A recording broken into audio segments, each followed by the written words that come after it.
Every Friday during Women's History Month, we're looking at how the pandemic is affecting women and work.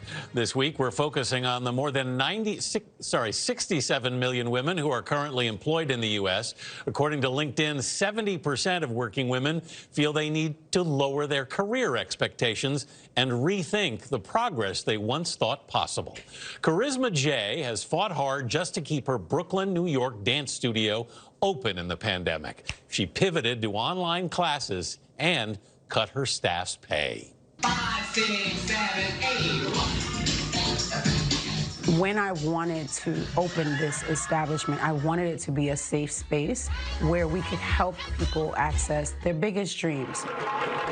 We would sell out, and we were putting on shows at King's Theater, off-Broadway.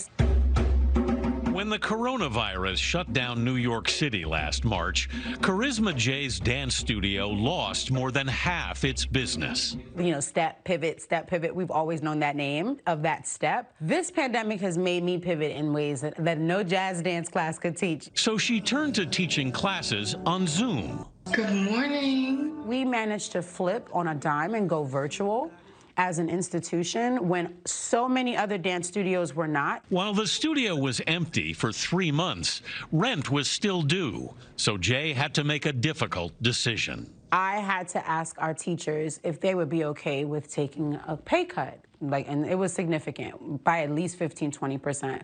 It's heartbreaking. I let myself cry. So I was feeling like we're not going to be able to sustain as a nonprofit in this for-profit world. I said to our adult clients, we're going to close. The parents didn't let me. But the majority of them basically committed to paying tuition. Despite community support, Jay's classes are not back to pre-pandemic class sizes, and she's now 2 months behind on the studio's rent. Left, right. It's just grace and mercy at this point that when I put the key in the door, it still turns that door open, you know? When I turn the lights on, they come on, actually. And I can definitely attest that to the community.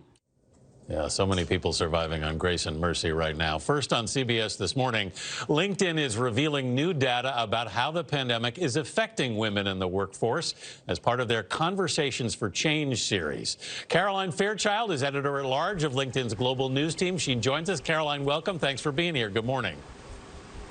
Good morning. As we heard Karisma J saying, so many women have had to pivot during this pandemic. How can employers help working women right now? What can they do? So the pandemic has exacerbated tensions and biases that working women felt well before this crisis. What we're seeing through this survey of working women is that 60% of women are feeling like they have to downplay their career aspects right now. In terms of what employers can do, we need to make remote work right now work for working women. So many women right now were thrown into remote work in March when this pandemic began, and it's just not working. There's no sustainable policies in place, and it can be small things. Managers can just say, look, here are the working hours where we expect you to answer to emails. Don't be one of those managers who's sending emails to your employees at 1 a.m. Small things like that can go a long way.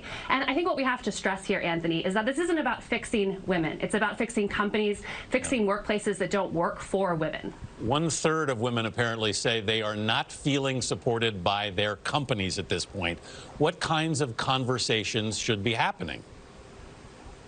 Right. What that really tells us is that despite the struggles that women are facing at home, there's still this stigma, the stigma that you can't feel like you can talk about with your manager what you're facing at home. And the pandemic has made all of that worse. And that's honestly why we launched Conversations for Change. We want to make sure that these conversations are happening, that employers are talking with their managers. Survey data shows us that just simply talking about the challenges that you're facing at work with your manager can go a long way for you to feel supported and make women feel like they don't have to be less ambitious with their careers. You know, a lot of women have taken a pay cut, Caroline, or they've reduced their hours just to keep their jobs. What advice do you have for them? That's one. And number two, what role should or can men play in this, if you could answer both of those?